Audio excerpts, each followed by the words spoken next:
Codificadores y decodificadores. Los codificadores y decodificadores tienen como objetivo transformar los códigos que reciben en sus entradas y generar uno diferente para su salida.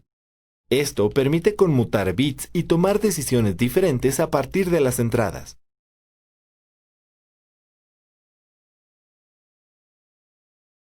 Un circuito codificador identifica la combinación de bits de entrada y produce un código equivalente en su salida.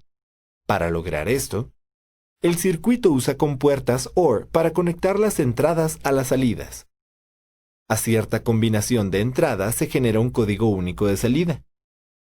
La tabla de verdad se genera en cada combinación de bits de entrada. Por ejemplo, en este caso son 7 combinaciones para 7 bits de entrada. Esta función permite implementar soluciones como manejar solicitudes de dispositivos por parte del procesador, codificar teclados donde su activación se realiza de un cambio de estado de 1 a 0 por el efecto de presionar una tecla.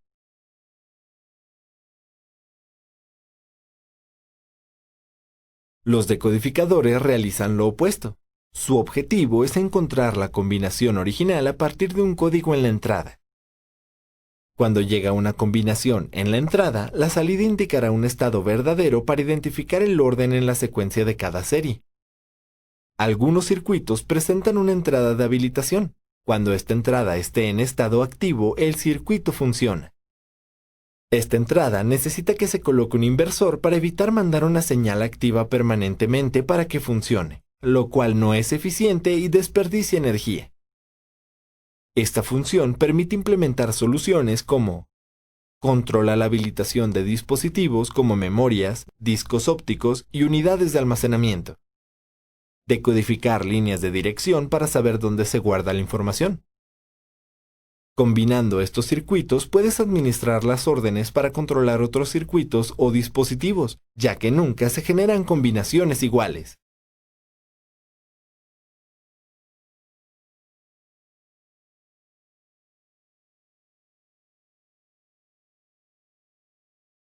Circuitos síncronos. Los circuitos digitales síncronos basan su funcionamiento en los cambios de estado controlados por una señal de entrada de reloj, la cual regula sus tiempos de respuesta.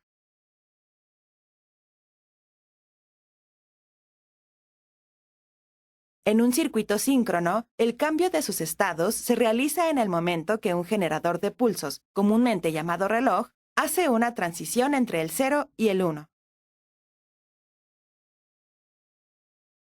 Un circuito flip-flop tipo JK está conformado por 2 compuertas AND y 2 NOR. Funciona de este modo. Muestra 1 en la salida cuando la entrada J recibe ese estado, solo si el reloj presenta un estado alto en ese mismo instante. La salida será 0 respectivamente cuando la entrada K presenta el estado 1.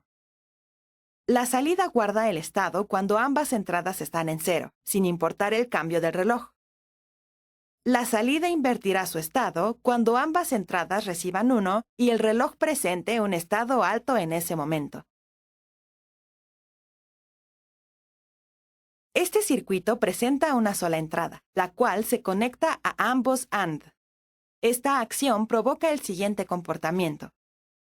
Muestra un 0 en la salida cuando sucede lo mismo en la entrada D cuando el reloj presenta un estado alto. Muestra un 1 en la salida cuando sucede lo mismo homólogamente en la entrada D y el reloj presenta un estado alto. Sin embargo, estos cambios de estado no se hacen en automático, tienen un retardo de un pulso del reloj. Por tal funcionamiento, este es el circuito más simple para realizar un contador. El circuito de un flip-flop tipo T es una versión simplificada del JK. Guarda el estado anterior en la salida cuando la entrada recibe un 0. Invierte el estado de la salida cuando la entrada T recibe un 1. El comportamiento de estos circuitos digitales ayuda a crear contadores y proveer de un tiempo adecuado a la ejecución de otros comandos, circuitos o funciones lógicas.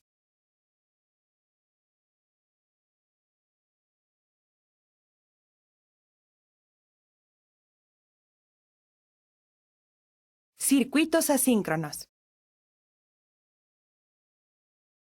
Los circuitos secuenciales asíncronos son los más simples, pues funcionan a través de flancos de subida o bajada en sus entradas, para generar una reacción a la salida y no tienen predeterminado un límite de tiempo para su ejecución.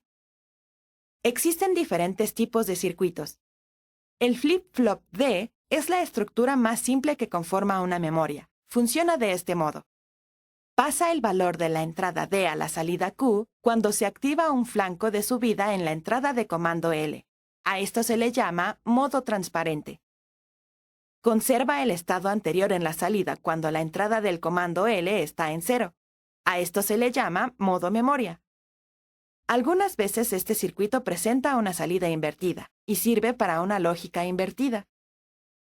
La combinación de millones de flip-flops tipo D crean una memoria temporal o volátil utilizada en sistemas computacionales. Para que un microprocesador pueda guardar o leer datos de una memoria, usa una señal de indicación que habilita el funcionamiento de los flip-flops para separar direcciones de datos. Esto es para que el microprocesador sea más eficiente en su búsqueda dentro de la memoria. Este circuito presenta dos estados dependiendo de sus entradas, R y S. Manda un 0 a la salida cuando la entrada R recibe un 1. Manda un 1 a la salida cuando la entrada S recibe un 1. Conserva el estado anterior en la salida si no hay señal en ninguna de las dos entradas. Cuando ambas entradas están en estado activo, se deberá elegir una prioridad en la salida, dependiendo de la funcionalidad deseada. Como en otros circuitos secuenciales, este flip-flop también puede presentar una variante y funcionar de modo inverso. Una de las principales implementaciones es forzar el apagado de un dispositivo en caso de algún error. Estos circuitos son utilizados para implementar memorias gracias a que no necesitan un reloj para funcionar y permiten guardar los valores que pasan a través de ellos, sirviendo de apoyo a otros circuitos y funciones.